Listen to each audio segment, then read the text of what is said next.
Yo soy nacido en la provincia de Buenos Aires, soy de Lincoln, de un pueblito del partido de Lincoln, que queda en el noroeste de la provincia de Buenos Aires.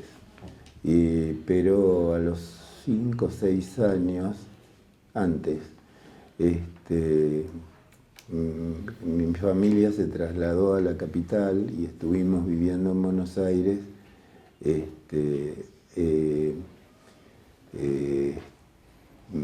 hasta que nos vinimos para acá. En esa época,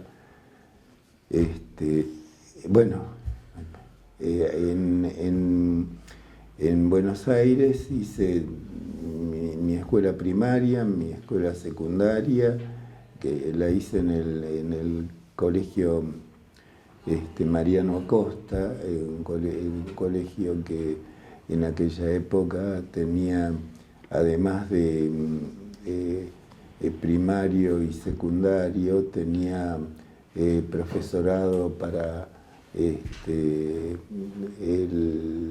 los que querían hacer otras carreras, y ahí me recibí de maestro.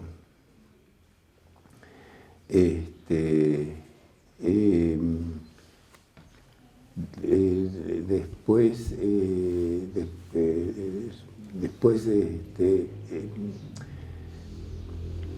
hice la carrera de medicina en la Facultad de Medicina de Buenos Aires, en la UBA, y terminada la carrera empecé a buscar ganarme la vida con la profesión, y en ese interín, bueno, nos conocimos con Lea y nos casamos. Estuve trabajando en el Hospital Pirovano, trabajé haciendo guardias en la Casa de Auxilio de Ramos Mejía, y con eso estuvimos viviendo ahí en la capital.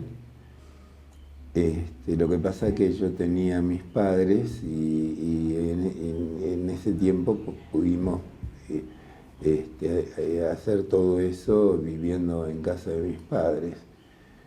De todas maneras, yo cuando cumplí los 18 años ya había tenido un empleo en una de las, si no fue la primera, una de las primeras casas que fabricaban, empresas, digamos, que fabricaban los televisores que habían aparecido en esa época.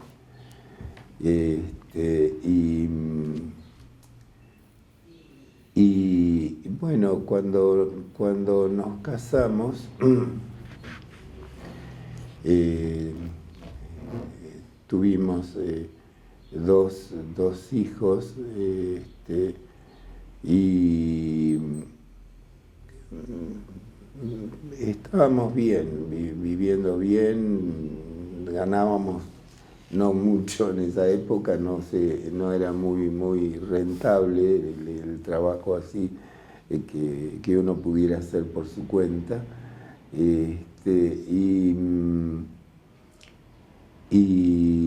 Pero ¿qué pasó? Que yo estaba casi nunca en mi casa, y cuando mi primer hijo tenía 8 meses o algo alrededor, que ya los chicos empiezan a reconocer la gente, y bueno, yo llegué del trabajo tarde, y cuando fui a saludar a mi hijo, se largó a llorar, porque no me veía nunca prácticamente. Y eso hizo que nos pusiéramos a pensar qué podíamos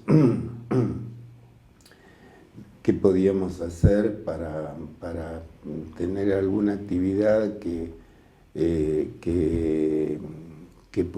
permitiera que uno pudiera vivir con la familia. Claro. Y ocurrió que alguien me puso en contacto con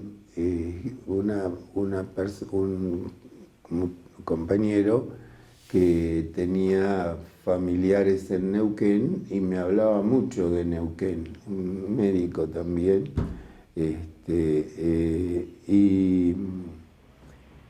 Y bueno, estuvimos averiguando, hicimos algunas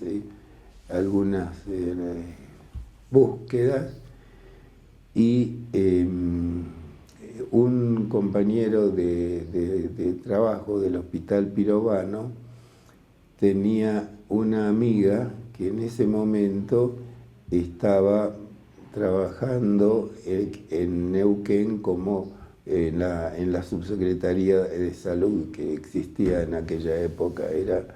Era subsecretaría de salud lo que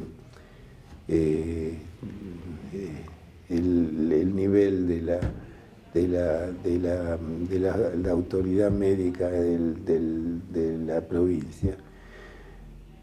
Bueno, esta mujer me dijo que había que la provincia era prácticamente un desierto médico, no había médicos, y que estaban muy interesados en incorporar médicos. Había varias localidades que se habían ido desarrollando y que necesitaban médicos, y no la provincia no había. En ese momento había dos localidades que estaban demandando a la provincia que instalara un médico en esos lugares. Nosotros hicimos el trámite para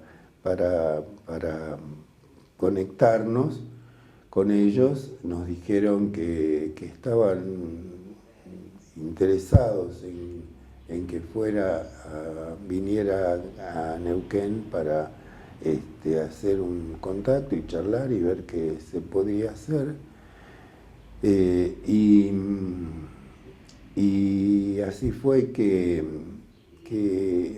me hice el viaje a Neuquén en aquella época,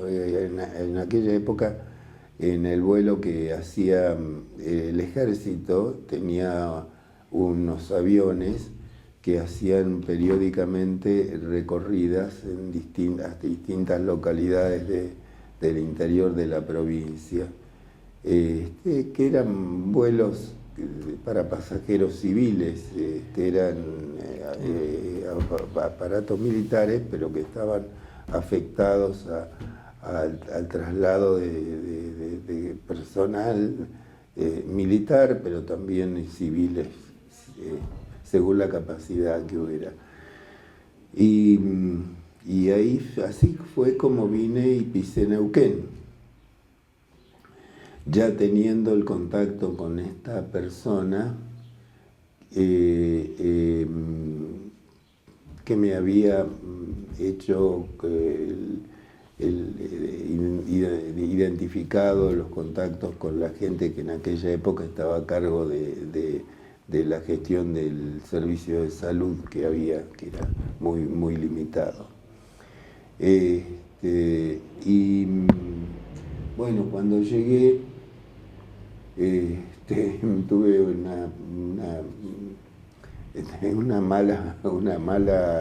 un mal ingreso. ¿Qué pasó? Porque yo había hecho el contacto como que ya existía la vacante y que era cuestión de ir y hacerse cargo. Resultó que no, que habían sucedido cambios en las autoridades de salud y en ese momento no tenían lugares vacantes. Y no quería quedarme en la ciudad. La gente de salud pública de aquella época me decía, no, quédese acá, usted sabe cómo se gana dinero acá, es muy necesario y se gana muy bien, qué sé yo. Pero a mí lo que me interesaba era poder trabajar y no perder el contacto familiar. Así que, por suerte, apareció una persona que me orientó para conectarme con un médico muy viejo, Gorni, que era un médico viejo de la provincia, que me dijo, no, quédate, que necesitamos médicos en todos lados, venite que acá, mirá, está esto y aquello. Bueno, hice la conexión y ahí me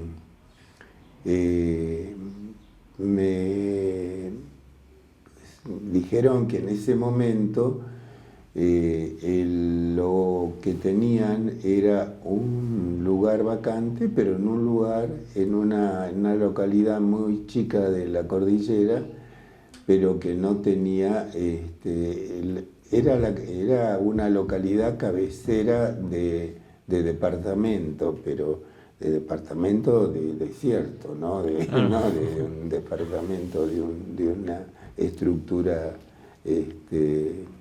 ciudadana importante. La cuestión es que me dijeron, mire, el lugar ese está porque hay un estanciero que en este momento es ministro de, no me acuerdo de qué, de seguridad o algo por el estilo, porque era un militar, de la provincia y quiere que en su pueblo haya un médico. Y bueno, me dice, ¿quiere que le ubiquemos a alguien que viaje para allá para conocer? Sí, seguro, yo quiero ver de dónde podemos ir. Y así fue como llegué con un colega que estaba en Loncopué. Loncopué es una localidad que está a 60 kilómetros más o menos del Huecú. Y en uno de los viajes que él hacía al Huecú, porque cubría así como médico volante, el Huecú iba una vez a la semana, media jornada o algo por el estilo,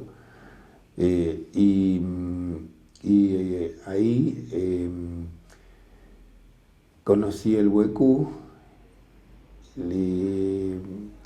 El colega me llevó a Copahue, que era en aquel momento era el único lugar donde había una conexión telefónica en Cabiahue, era verano. ¿Quién era el colega?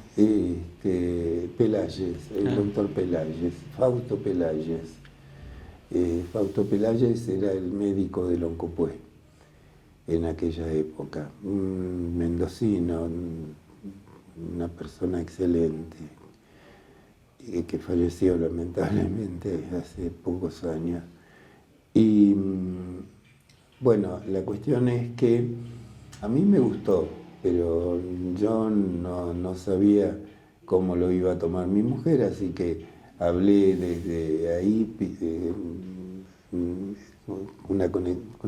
de ahí tenían conexiones telefónicas que permitían que se vinculara a la red nacional y uno pudiera hablar desde Cabiahue.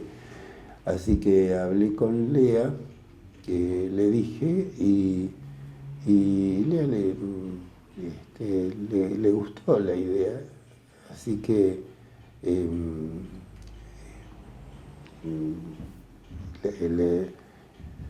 le dije que estaba de acuerdo al subsecretario de aquella época y me vine para el Huecú.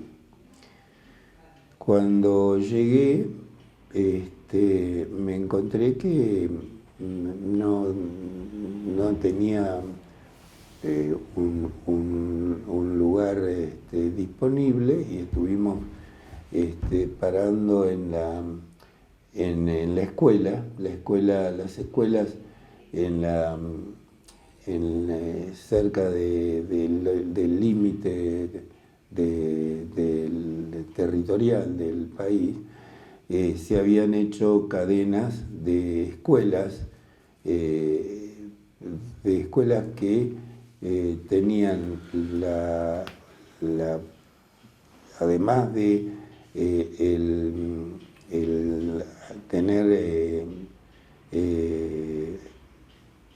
actividades de formación de los chicos, de escolares, eran edificios mucho más grandes que los que la actividad escolar necesitaba, porque esos edificios se habían hecho en un momento, creo que en la época de lo que fue la Segunda Guerra Mundial, y que en todos lados se prepararon las cosas como para poder tener soporte en caso de algún conflicto, ¿no?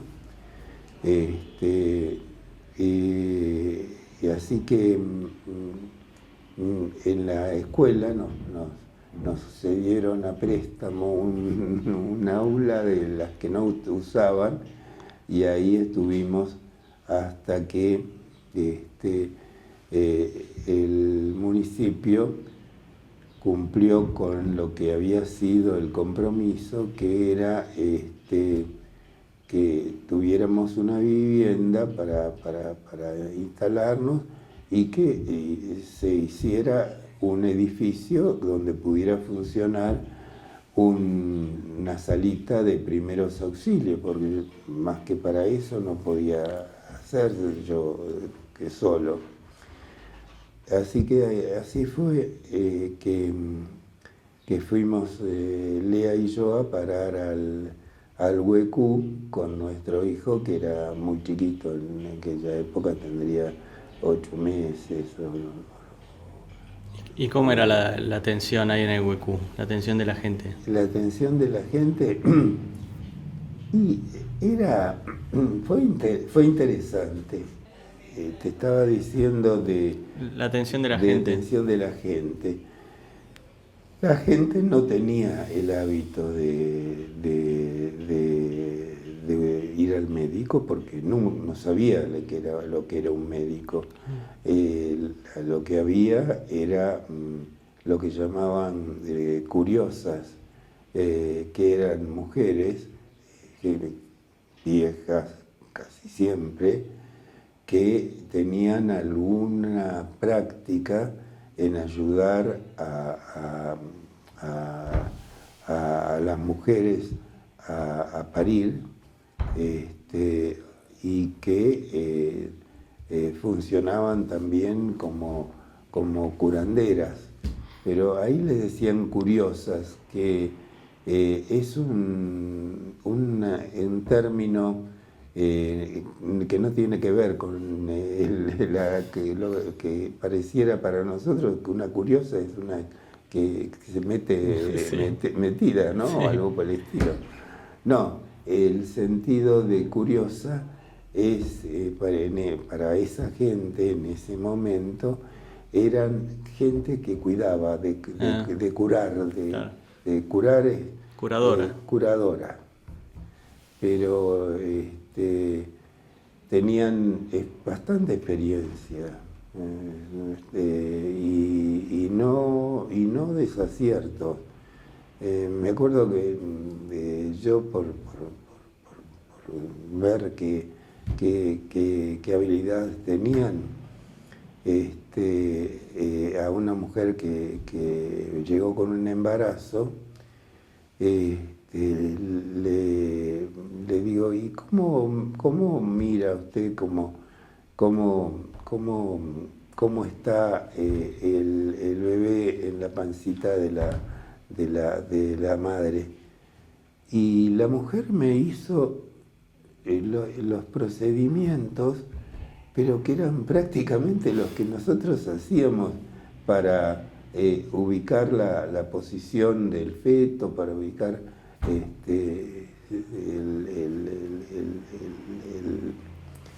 cómo está en el útero y cómo está, a qué altura, y lo hacía como si fuera un saber ancestral, ¿no?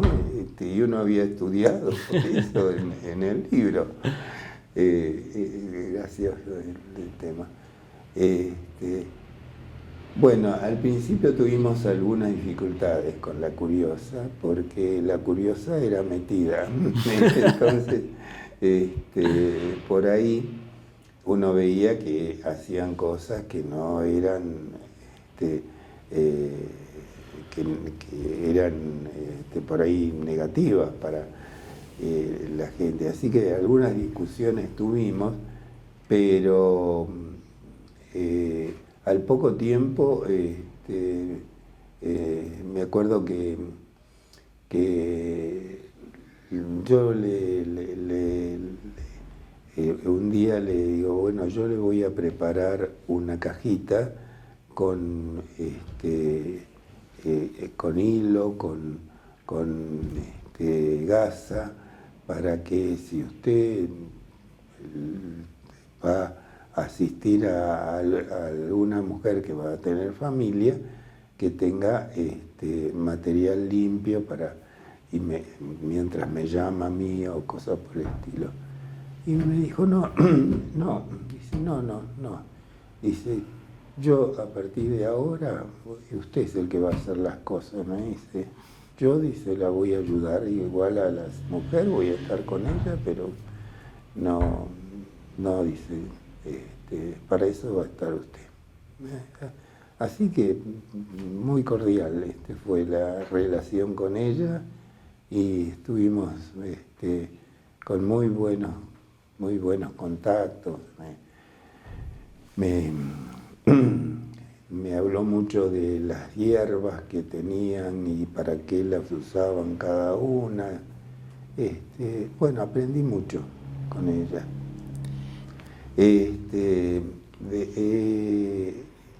En el Huecú estuvimos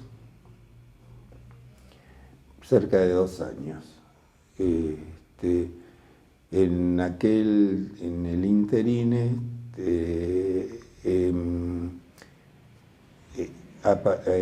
la provincia empezó a desarrollar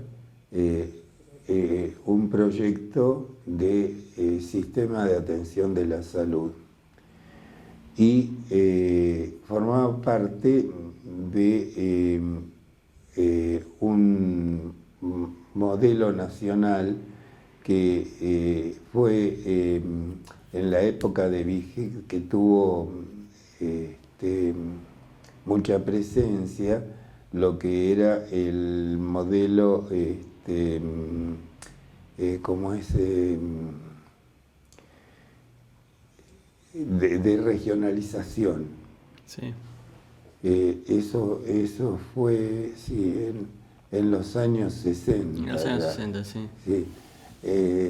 Y Las zonas de desarrollo. zonas de desarrollo, regiones de desarrollo, Sí. y dentro de las regiones de desarrollo había subdivisiones y eso implicaba el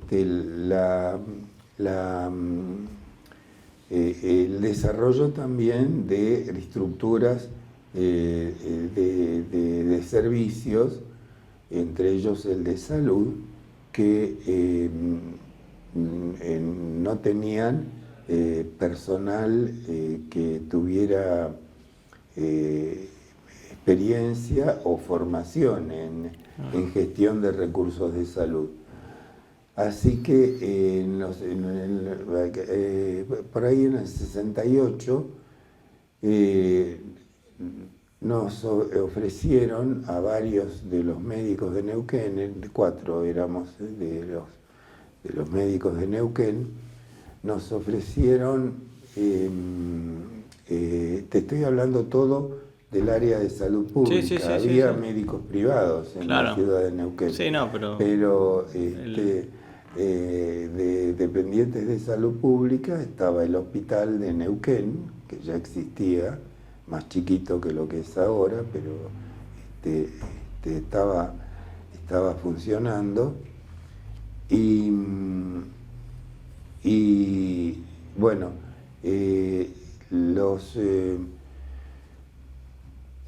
la Nación había organizado la formación de recursos humanos en salud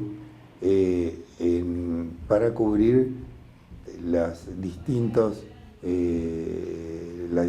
localidades del interior. Y tenían habían hecho contactos y colaboración con las autoridades sanitarias nacionales y con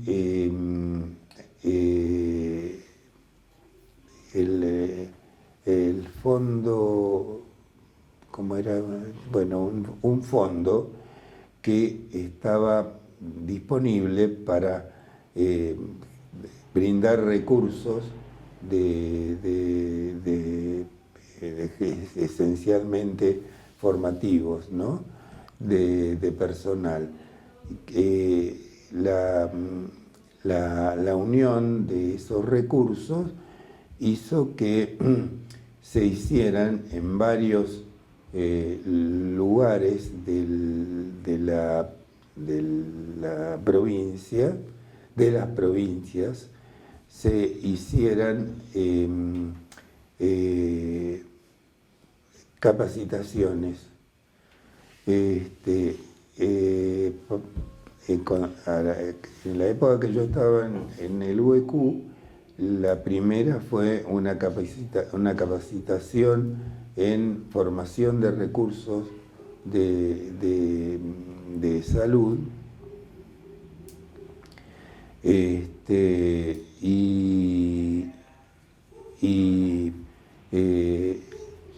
venía a ser un curso de dirección de hospitales. Claro, de administración de servicios de salud. Sí. ¿Y quién daba ese curso? Nación. Personal de Nación. Personal de Nación daba los cursos, eso. Y después de hacer esos cursos, muchos de nosotros nos interesó la posibilidad de seguir avanzando en eso. Claro. Y así fue como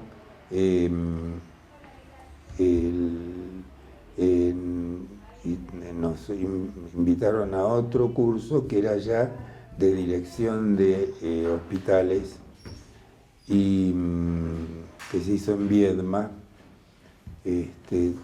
casi en esa época, en 68, 69. Yo estuve en el 69 y cuando volvimos nos encontramos que en la provincia ya se habían armado la estructura de hospitales y como yo había vuelto con esa formación, me ofrecieron la dirección del hospital de Chosmalal. Y ahí estuve 2 años también, 2 años. Hasta que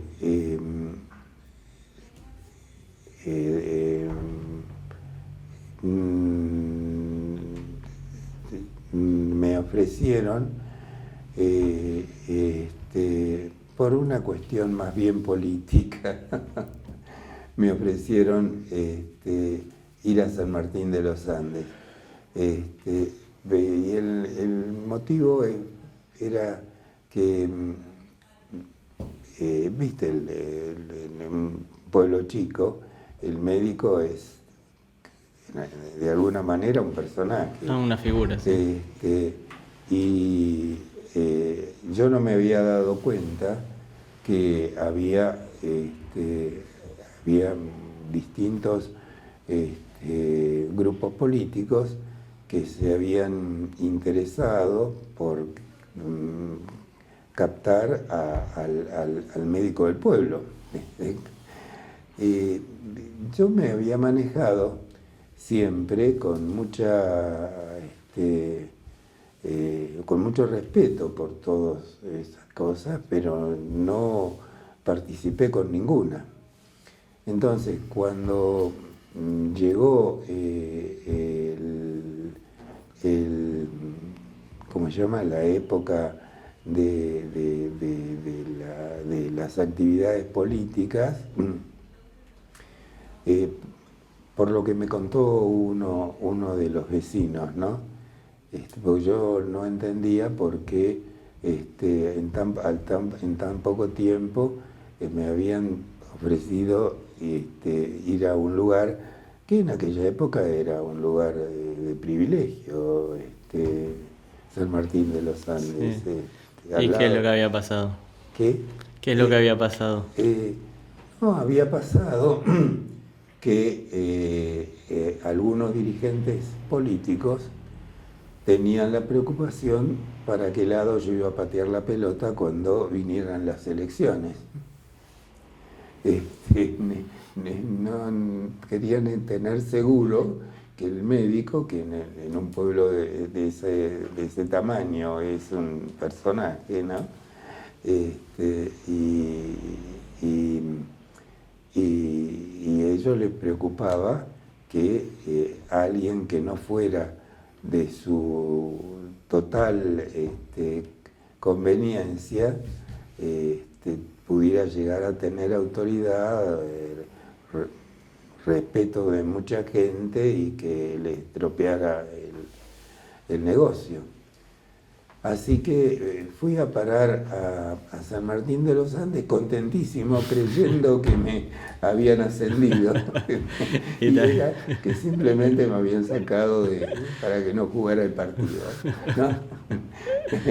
Pero bueno, de todas maneras no me vino mal, porque en aquel momento había un plan de nación de hospitales y en San Martín de los Andes se había destinado un hospital que era un hospital moderno y totalmente con criterios mucho más avanzados que los que tenía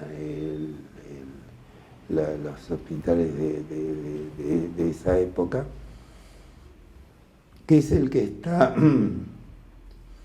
¿viste cuando el Cerro Chapelco? Sí.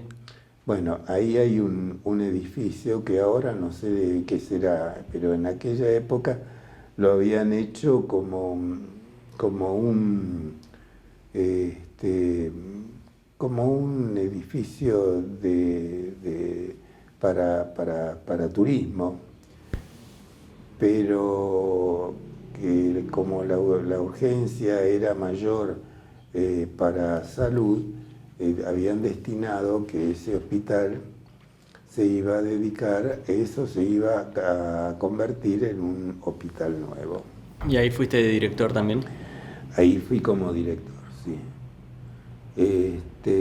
Y para esa época ya se había hecho la zonificación sanitaria en Neuquén y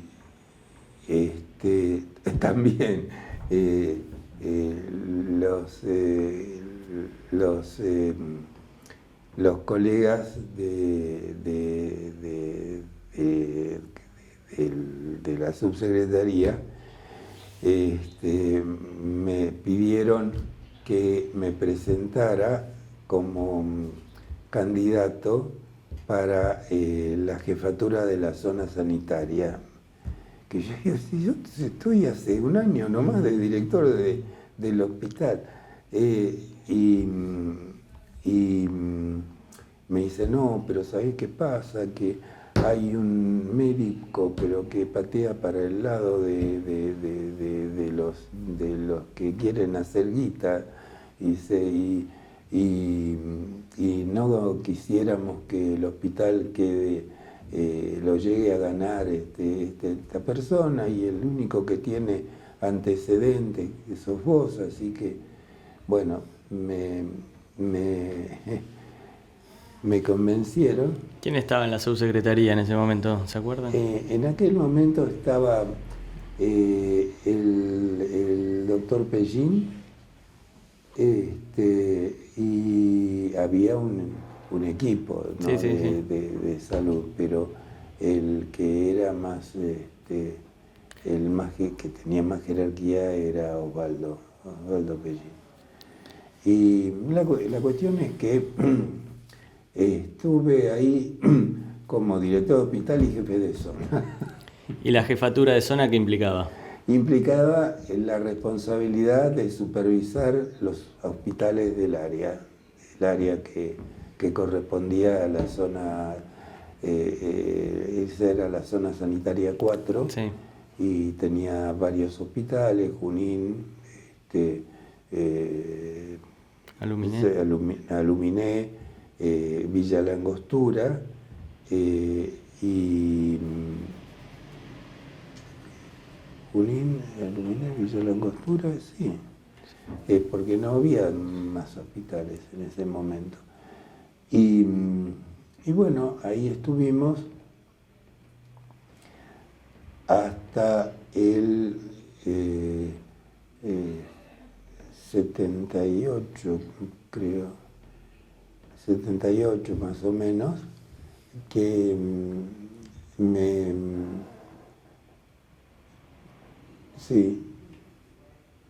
que nos quedamos ahí en San Martín de los Andes con Lea, y ya los chicos estaban grandecitos, estaban enloquecidos con la nieve,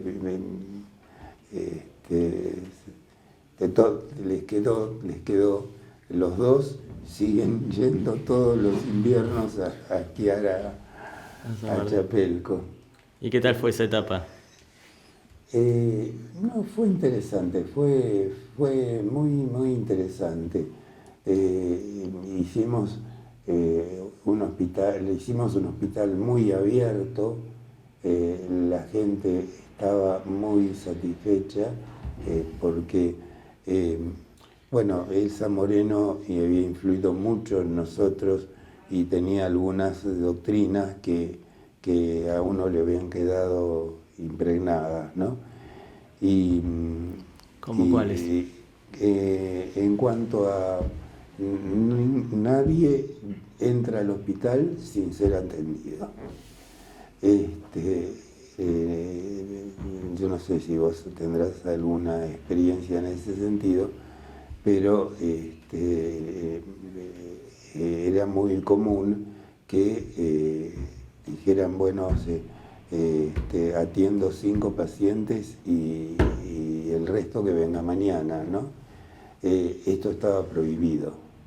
Elsa Moreno había dicho, nadie que entre al hospital a pedir un servicio tiene que irse sin recibirlo. Y lo conseguimos hacer durante mucho tiempo eso. Sí. No sé cuándo desapareció, te digo, ahora no es así. Ahora la gente hace colas de... Y ahí usted era jefe de zona y además director del hospital. Y además atendía.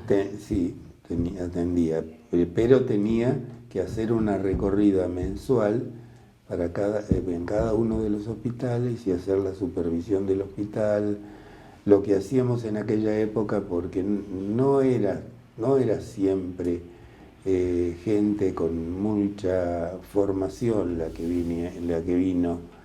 Entonces había que hacer también formación, había que estar atrás de la historia clínica, había que estar atrás del uso de los recursos. Así que era lindo, me gustaba hacerlo. Pero aparte yo atendía en el hospital y bueno, yo siempre tenía la idea de que las cosas se enseñan haciéndolas y dando el ejemplo. Nadie, por ejemplo, las guardias, en aquella época la guardia era un 20%, el que aceptaba ser guardias cobraba un 20% más que de sus haberes por mes.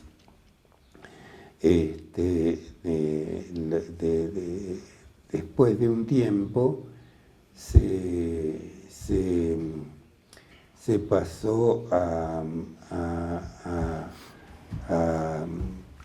cobrar por guardia, no como parte del sueldo, sino que la guardia se cobraba aparte, pero era un haber adicional. Y eso hacía que todo el mundo se peleara por hacer guardias.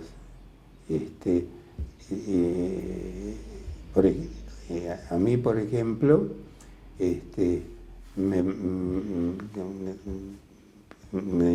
cuando les dije, bueno, vamos a ver qué días hace cada uno, y me dejaron libre el sábado. El sábado era el peor día porque uno estaba, no había nadie y no había nadie en otros lugares de atención, así que tenías todos los del fin de semana, borrachos, qué sé yo. Era así, bueno, pero así igual y todo se salió adelante. ¿Y cómo evolucionó el sistema en esos años que usted estuvo en San Martín? Fueron los años de crecimiento, ¿no? Bueno, el hospital, la gente estaba muy, muy agradecida con el hospital, muy bien dispuesta con el hospital. La gente, hacíamos mucha supervisión nosotros, los jefes de zona sanitaria y los directores de hospitales tenían que hacer lo mismo, tenían que hacer una buena supervisión de la atención médica. No, duró bastante tiempo eso. Sí. ¿Y la relación con la subsecretaría cómo era? Éramos compañeros, éramos todos de la misma camada prácticamente y nos habíamos hecho amigos además de compañeros de trabajo. Fue una época muy linda, después fueron cambiando todas las cosas, ¿no? Pero en ese momento fue una época muy linda para el trabajo de uno, que uno lo que quería era ver gente que se curara, gente que se sanara, gente que se protegiera con las vacunas, con los cuidados. Dábamos charlas para educación, para la salud,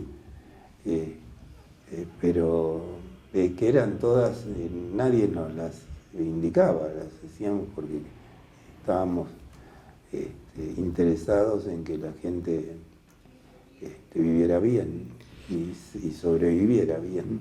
¿Y después de San Martín?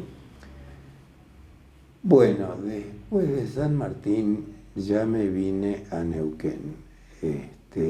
Ya también la familia ya los chicos eran grandes, tenían que hacer sus secundarios. En San Martín hicieron, pero después ya querían hacer ir a la universidad y ya en San Martín no daba para eso, así que en un momento decidimos ir para Neuquén. También porque eso coincidió con el golpe militar. Y en el golpe militar, viste, cuando se hizo el golpe militar, ustedes son muy jovencitos, pero hubo mucha gente que se desempeñó con un oportunismo que no tenía, ¿cómo que se llama? Que no cuidaba del riesgo que podía someter a otro si lo hacía parecer como partidario de la guerrilla, digamos. Y hubo mucha gente que se comportó mal también. Viste que no solo fue acá, fue en todas partes eso, ¿no? De querer avanzar en lugares que fueran más privilegiados, denunciando o haciendo caer sospechas sobre alguien. Y bueno, nosotros ya no queríamos Lola en ese sentido, así que cuando uno de los subsecretarios, un muchacho que ingresó como médico militar, pero muy buena persona y que simpatizó mucho conmigo, y cuando lo nombraron a él subsecretario, me ofreció ir a trabajar en la Subsecretaría de Salud en una de las áreas de gestión de control de los hospitales y de los centros de salud, y como eso me gustaba hacer a mí, yo acepté y ahí me entré a la subsecretaría, donde estuve trabajando hasta que me jubilé prácticamente. Ya en el nivel central. En el nivel central, sí. Estuve primero como era un área que era un área de contralor de los servicios de salud. Ahí estuve hasta que ya después del golpe militar me nombró este muchacho ahí en Otonelo, es el doctor Otonelo, tal vez lo conozcan ustedes, que está en la clínica Mater Dei, ahí estaba trabajando él. No lo hemos visto. Y bueno, ahí estuve hasta que cuando estaba en el general Trimarco estuvo como gobernador, que era militar, pero era un militar muy campechano, no dejaba de ser milico, no le hablaras de nada de progresismo o cosas por el estilo, pero era muy respetuoso y tenían que el doctor Ottonello quería dejar la subsecretaría de salud. Y entonces se estuvo haciendo consultas para ver quién podía reemplazarlo a Ottonello, y Ottonello aconsejó que me quedara yo. Más que nada porque yo había estado manejando todo el tema de la estructura y el sostenimiento del sistema. Y por el otro lado estaban los compañeros que tenían miedo de que el gobernador designara a alguno de los médicos que por trabajar en privado tenían más interés en hacer que los hospitales funcionaran lo mínimo posible para que hubiera la mayor cantidad de clientela posible para ellos, claro, ¿no?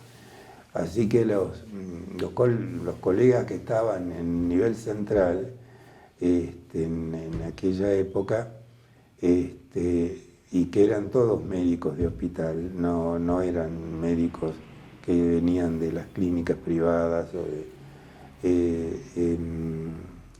estaban temerosos. Entonces, cuando vino el golpe militar, vinieron varios de los compañeros que estaban en el nivel central a casa.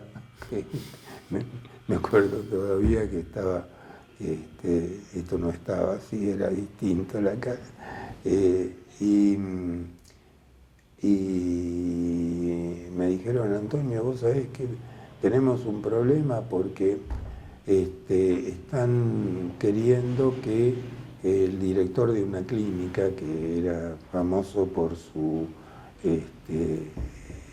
interés en producir recursos, ¿no?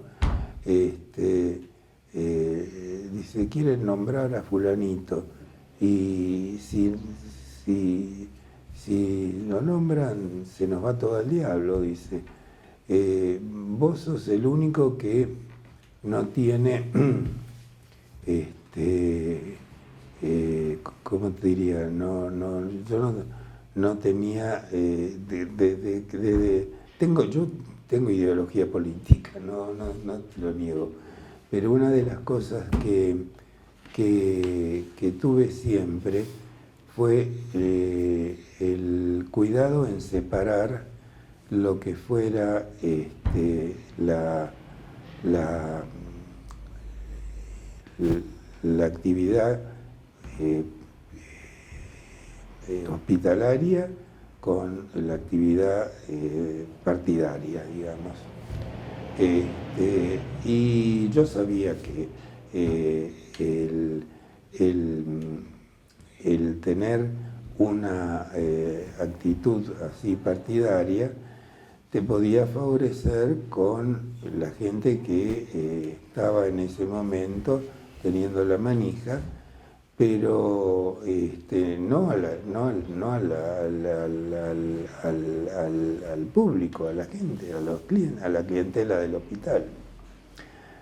Así que me dijeron, mirá, la única manera, porque todos los demás habían estado en cargos jerárquicos en el gobierno anterior al golpe militar.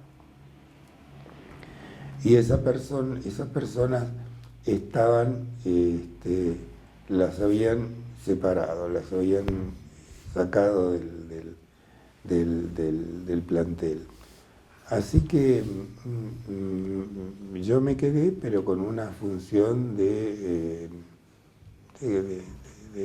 tipo oficinista, ¿no? Sí. Se hizo cargo de la subsecretaría.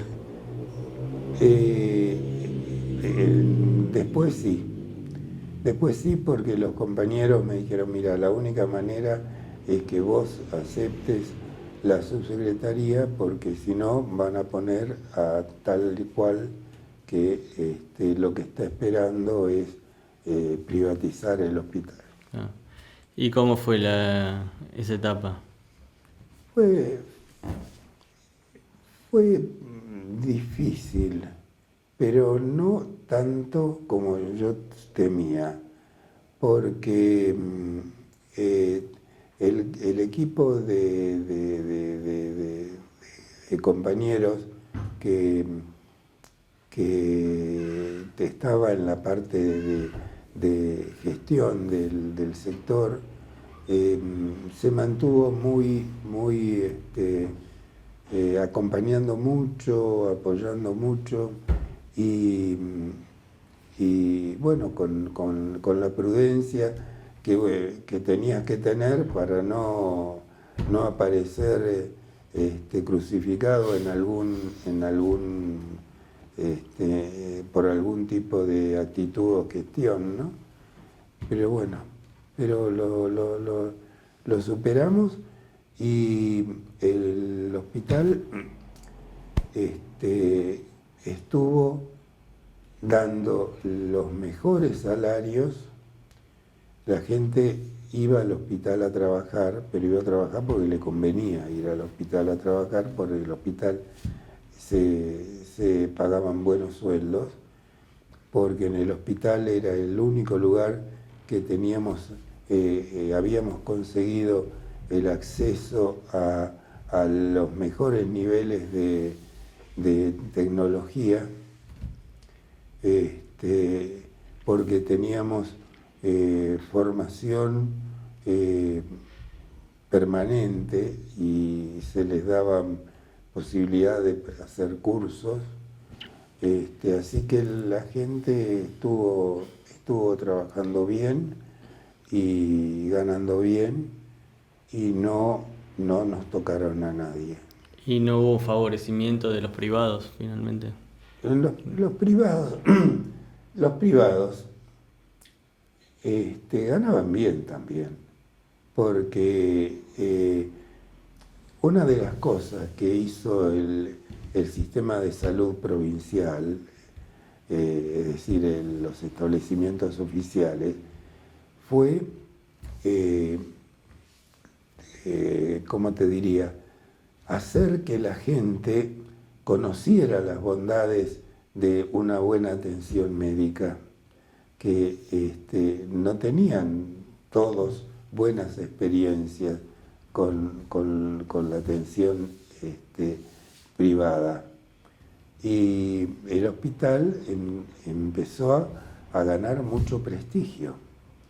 Entonces, y ganaban buenos sueldos, porque una de las cosas que cuidamos mucho cuando estábamos en la conducción ahí del sistema era que la gente tuviera salarios que fueran tan atractivos como para no querer hacer perrerías y usar el hospital para hacer formación y ganar dinero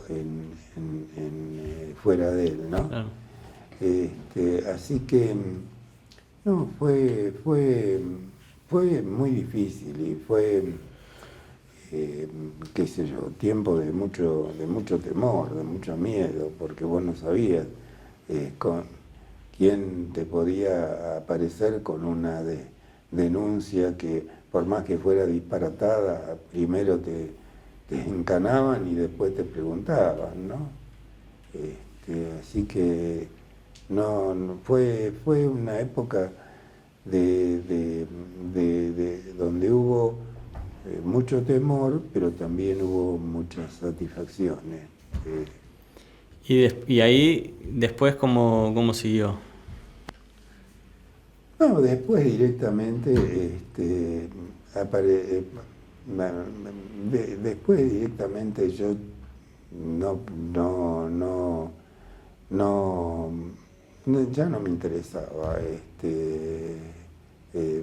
volver a hacer el papel de heroico. Entonces ya directamente lo que pedí fue trabajar en un área de oficina y estuve trabajando varios años como responsable de epidemiología y el tema de las vacunaciones, casi hasta que me jubilé. Y después cuando vuelve la democracia, ¿cómo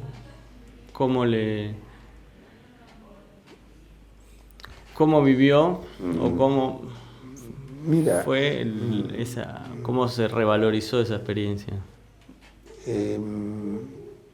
No se revalorizó mucho. También fue poca la gente que no quiso aprovecharse también de que no habían estado en el sector para aparecer como santos, ¿no? Pero bueno, más o menos. ¿Se arrepiente de haber aceptado? Mira, más que nada,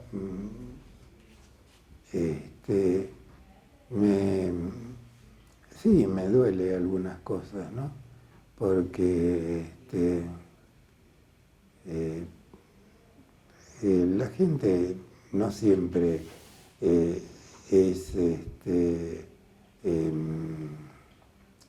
justa cuando tiene algún interés metido en medio. Pero no mucho. Tampoco tenían mucho que buscarme, porque yo nunca tuve más que lo que tengo ahora, no gané nunca más dinero que el sueldo, así que no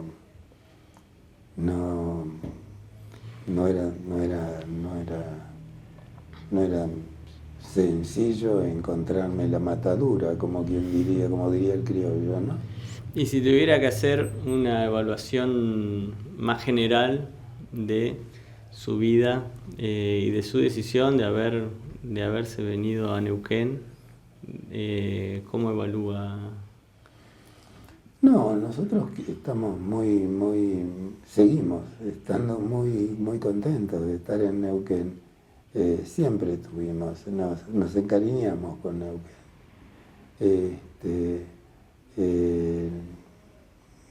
Nuestros hijos ni se les ocurre, tenemos 2 varones, ninguno de ellos se le ocurrió irse de Neuquén, ¿no? Y pensando en aquella vida que usted tenía cuando recién empezó a trabajar en el pirobano, ¿pensaba en una trayectoria así? No. En esa época yo lo que quería era ser un buen médico y buscaba más que nada hacer experiencia y tener formación.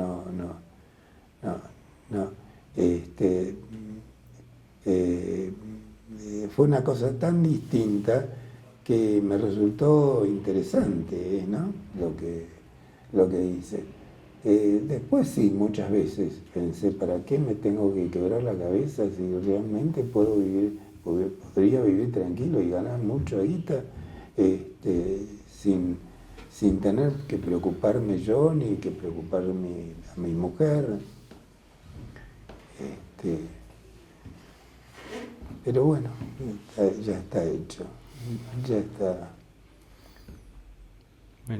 Bueno, Antonio, muchas gracias.